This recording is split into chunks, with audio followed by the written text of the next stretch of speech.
It's the fucking special master. Right then, people, just on 5 minutes past 9 Trickstar Radio. Right now, we're going to be getting into a very, very exciting conversation because we are joined by someone who I've wanted to get on the show for a hot minute. Someone who has obviously been involved with the show via guest mixes and sort of phone interviews. But man like ENiGMA Dubz is in the building for the first time. How are you, sir? I am great. It's great to get you in, man. Trust me, it's so good to come down. We've only done it over the phone and whatnot so far, so it's wicked. Awesome, bro. It's great to get you in. And obviously, over the years, I've been following what you do, both as a fan and then obviously getting to know you as well. The first thing I kind of want to ask is, more than anything else, obviously it's your first time in Brighton. Yes. And obviously we have quite a strong listenership here in the city. Yeah. How did you find driving into Brighton on a day like this for the first time? It was wicked because coming from Birmingham, as soon as you hear seagulls and you know you're next to the sea as well, it takes me straight back to being on holiday. So I actually walked to the building feeling like I was on holiday. It's brilliant. Awesome, man. I mean, there is something quite special about kind of coming into the city when it has got that when it is as sunny as it is, more than anything else. Oh yeah. You know, when it's as bright, when it's as kind of when it just looks nice more than anything else. So yeah, we've got loads of stuff to get into today. We've got loads of stuff to discuss, loads of stuff to break down. Obviously for yourself, you will be quite active throughout the lockdown period, which we believe has now come to an end. Sort of. We're not entirely too sure. The question I want to ask, first of all, being someone who is so active, how have you remained so motivated throughout that period? You know what it is? I do so much producing, and I do a lot of producing in the back end as well as at the forefront of my artist names. It always keeps me fresh. So ENiGMA Dubz has been rolling on as it has been for some time, and then we've introduced iToner as well, which has given me another outlet for music. So when my head's in the right vibe for iToner, I can just lay my ideas down, and once I've done that, it kind of freshens me up on the ENiGMA Dubz side as well. So between me and Tom, my manager, we're just juggling as many pies as possible. So you're just fully involved 24/7. Absolutely, mate. There's not enough hours in the day, honestly. I mean, obviously with the alias as well, and I feel ENiGMA Dubz as an alias more than anything else, as like your primary sort of position. It's quite a varied sound with ENiGMA Dubz. Like, you've been to so many different areas. Obviously, you've been involved in dubstep, garage, a lot more ethereal sort of stuff on the top of that as well. How do you manage to find the balance between that and then obviously the iToner stuff as well, which is still different again? Yeah. To be completely honest, I don't know. It's just there. It's like I've said it before, I've got different heads that are put on different days, and with the ENiGMA Dubz style, it's kind of like anything bass music, and even the ethereal stuff is still quite bottom end heavy and warm, whereas iToner's kind of a new direction but not taken away from ENiGMA Dubz, and it's lockdown which brought it about really. And yeah, it's hard to say what happens up there, but it just happens, and I just do anything I can to just keep that train rolling. I mean, it's great to hear, and obviously there's just such a level of consistency, not even just throughout lockdown, throughout your career. I suppose you have been one of those names that's been active for a long period of time. I mean, out of all the sort of different areas that you've kind of worked in, is there an area that kind of sticks out to you as like you know what, this is something a period that I really, really enjoyed? You know what it is? There's so many different. When I think back to sort of 2007, the first time I discovered dubstep, I can't help but just hold on to that, and going to sub-dub for the first time, entering the venue, Cokie Goblin playing. I didn't know what dubstep was, and I entered on that tune. So that feels very precious. That's a big tune to walk in on for the first time. Honestly, on that system as well. But then at the same time, moving into the more sort of ethereal and sort of future garage, as you want to call it, that's very precious as well, because I was kind of at an early stage in that movement, with a lot of influences like Burial, people like that, but being able to put my stamp on it as well, with this sort of like synthesizer, trancey, but still mellow background. So every single aspect I hold on dearly, mate. I mean, to get into a bit more sort of stuff that's a bit more specific to obviously what we're talking about today, we opened up with a fantastic tune, I'm a Ghost. Talk to me about how that one came together more than anything else, because we were in the room, I was very much enjoying it, and I mean, you love the vocal in it as well, so talk to me about how this one came together. So with I'm a Ghost, I've recently joined to Centric Black Rock Publishers, and for the new album, which is going to be coming out next year, I built that track because I wanted to sort of throw back to the more euphoric dubstep days of probably 7-8 years ago when I was producing that sound a bit. And then Hadara is with Black Rock Centric Publishers. Okay. So we sent her the instrumental because we were given access to Hadara's vocals, and straight away I just knew that she would nail it. And when she sent the vocal back, it was just like both me and my manager Tom were just like, wow, this is a single. We hit the gold mine. This is a single for the album. Yeah, hell yeah. I mean, obviously you've mentioned the album there. We're going to talk a little bit more about when we can kind of expect it moving forward. But obviously putting together an album being as eclectic as you are as a producer, obviously with the side aliases going on as well, and then all of the general music work you're involved in as well. How do you, I suppose, kind of hone in what you're going to put onto an album project? That must be quite like an explosive mindset to be in. It is, yeah. So what we've been doing is, between me and Tom, is we've just been having a stack of music. Every time I make something, it goes in the stack, and then between us, after say a month, when we've got time to think about things and clear my head, then we go, right, is this an album track? Is this going to be a Bandcamp dub? Is this just going to stay a dub play? Is this going to be an EP track? And I'm just like stacking and stacking. So what was meant to be one album next year is now going to be a double album, because we're just like, right, there's too much good material here, and then enough EPs to time me over to like 2023 probably. I mean, that must be so exciting from a producer perspective, to kind of be able to look around and go, you know what, we have got all of this in the bag. Absolutely. How do you keep a lid on it and not like start throwing previews out there? Because I would be. I'd be there. I need to show people. I know exactly. This is where Tom comes in. He's like, there's no rush on this. Whereas in the past, it was very much of a sort of organic sort of growth as ENiGMA Dubz. And now, I'd say in the last sort of 6 months to a year, I finally feel like things are being cemented properly. Do you know what I mean? And I'm really excited for the future with it, definitely. I've got to say, shouts out to Tom, because he's been very, very on it and getting this all set up. It's been great. He's an absolute G, honestly. He's as involved in the music side as he's in his own job. He's a drummer as well, so he's classically trained. So honestly, he's the man, trust me. Awesome, man. Well, we've got a few bits to get into, and obviously it's not just album talk today. We have got a couple other bits we're going to be talking about. You're a very busy guy when it comes to sound, and this next one, it goes by the name Haven, I believe. Is that yes, that's Haven? It. Yeah. I'm one of these people that will read something and say something completely different. It's not ideal in this job, I've got to say.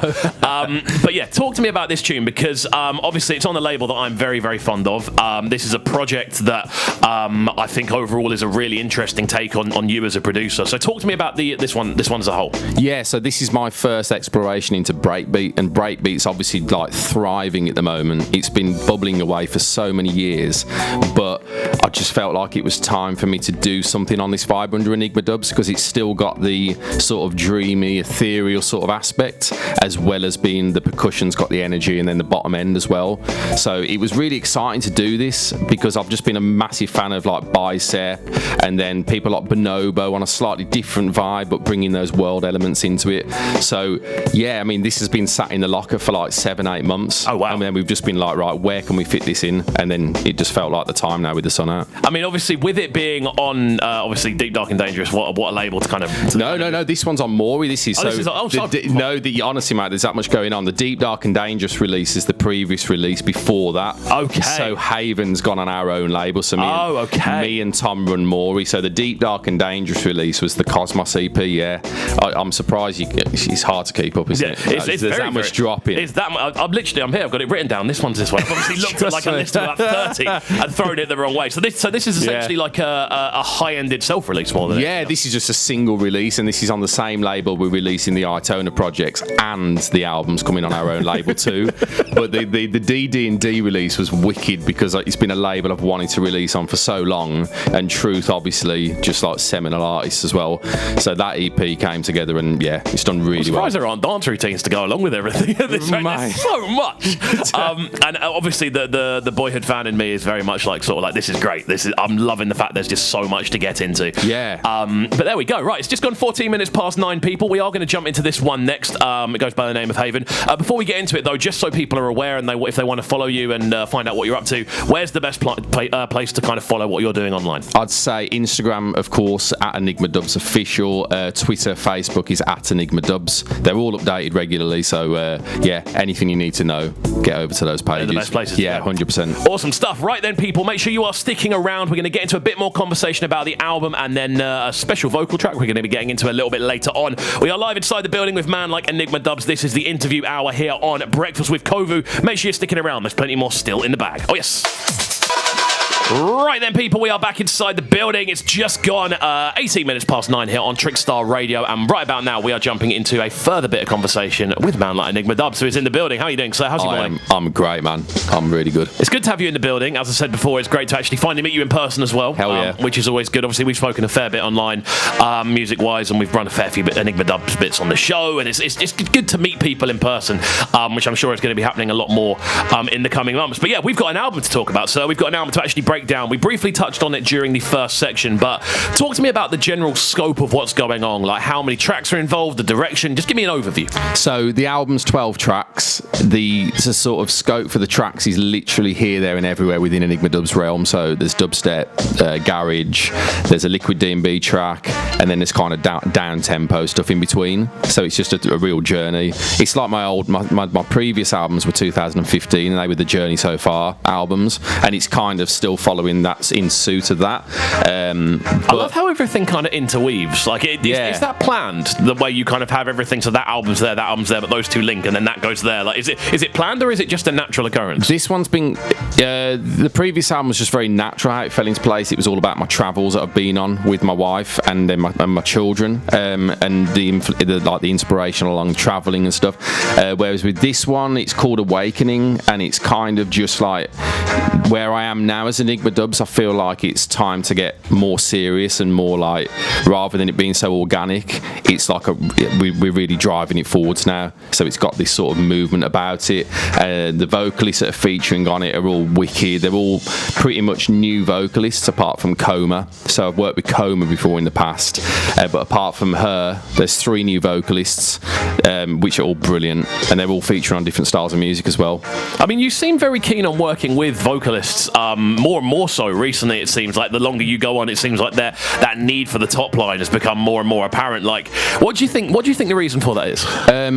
It depends which style I'm doing. So when I'm doing the more musical stuff, I just love having a top line on it as well, and something I can manipulate, because for so many years I've been working as a producer for like 12 years now, and working as an engineer in the background for different genres, and kind of something that people pick up on is the way that I sort of manipulate vocals. And I think it's come from UK garage days, because that's what it was all about with garage, is getting a vocal and messing about with it. So, and yeah, I mean, if it's a really good vocalist, if I hear something, I'm sort of stuck on it then. Awesome. I can't lose it. I mean, I love hearing about the process more than anything else. Something I do want to know, obviously, dance. We'll call it electronic dance music in general. We won't call it EDM, because that seems to be a dirty word these days. Yeah. We'll call it underground electronic dance music. I love that. Which is, I feel, a good way of kind of encompassing everything you're sort of doing. How many tracks are going to be involved in this?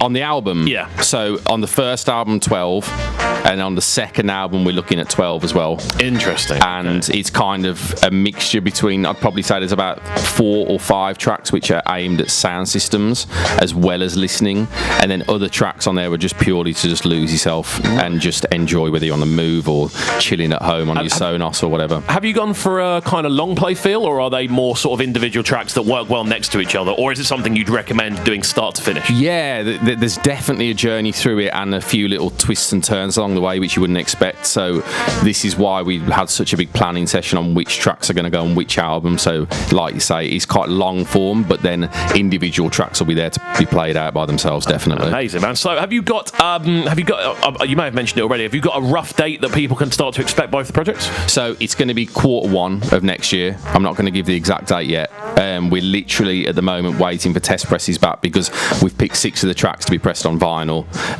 We've had, oh my gosh, it's the artwork. Oh my gosh, mate, it's so good.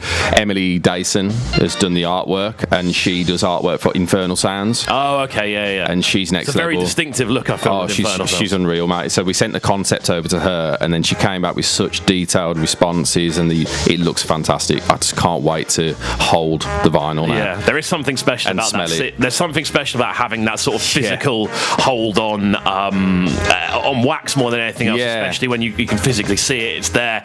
It's a feeling that for a producer is something that will never get old. I feel a lot of time, being able to physically hold something. And obviously we're in a situation at the moment where pressing vinyl is a little bit difficult, but obviously everything will come around by the time. Yeah, we've had a big lead time. I think we're giving ourselves 26 weeks. So awesome. If it doesn't come back in that time, we'll be Yeah. Be a bit miffed. Yeah, I'll go for I'd be a bit miffed. I'll come back down and go for a long walk along the beach and think about it. I mean, obviously, we have got more to get into today as well, and we are a tad limited for time because we want to get into this guest mix as well, which I'm very excited for. Wicked. Obviously, you've been on guest mix duty before, but now there's a bit more context to what's going on. I'm really, really excited to see where it goes. But we've got another tune to get into, and this does feature a vocalist that I am a fan of, man like Vandal, and it goes by the name of Don't Care. So talk to me about this tune, how it came together. So Vandal, I've worked with him before on a track called Pussio, and this one, I mean, Vandal's so sick. If you remember him back from the Don't Flop days, well, if I recall, he's so sick, and nice guy as well. He's a very nice guy. So we Don't Care, and on the other side, it's I'm trying to think of the name. Wow, this is there's so much music on at the moment. But Don't Care is basically the title track for the EP, which is coming out on the 18th of September. Let me just remind myself. 16th of September. 16th of September. Yeah, 16th September. We're getting the video shot in the next month. A real deep thinking track, really edgy. And on a production side, I've gone for it's dubstep crossed with sort of trappy sort of drill cold vibes, I think, and just let Vandal do the work over the top of it. Amazing, man. Well, I'm looking forward to getting into this, and then obviously after that we're going to be getting into the guest mix this morning. We're getting a full showcasing of ENiGMA Dubz this morning. It's been absolutely great having you in the building, and obviously you're going to be in the building for the next 30 as well, obviously bringing us some fresh flavours. So what can we expect from the guest mix as well? The guest mix is pretty much full of exclusives, album material, forthcoming EP material. I've got a forthcoming Duplock EP, which I've been putting the material from that, and yeah, other bits from other producers which are just popping at the moment. Amazing, man. Well, I'm looking forward to getting into it. It's going to be ENiGMA Dubz all the way through this morning, all the way through till 10. Fantastic stuff.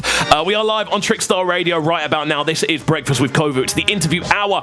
One more time, just so people can find you in case they missed it the first time around. Where's the best place to find you online? Sure thing, man. ENiGMA Dubz on all the handles, at ENiGMA Dubz official on Instagram, and basically everything's updated there. Amazing stuff. Right then, we're going to get into this one now then. The sounds of Don't Care, ENiGMA Dubz alongside Vandal. Keep it locked, people. We are in the building till 10. The midweek wind-up is around 5 minutes away. As I said before, ENiGMA Dubz is going to be taking you through for the rest of the day. It's all ENiGMA Dubz today, which I can't get enough of. Keep it locked and don't go anywhere. This is Breakfast with Kovu, bringing you them morning flavours on Trickstar Radio.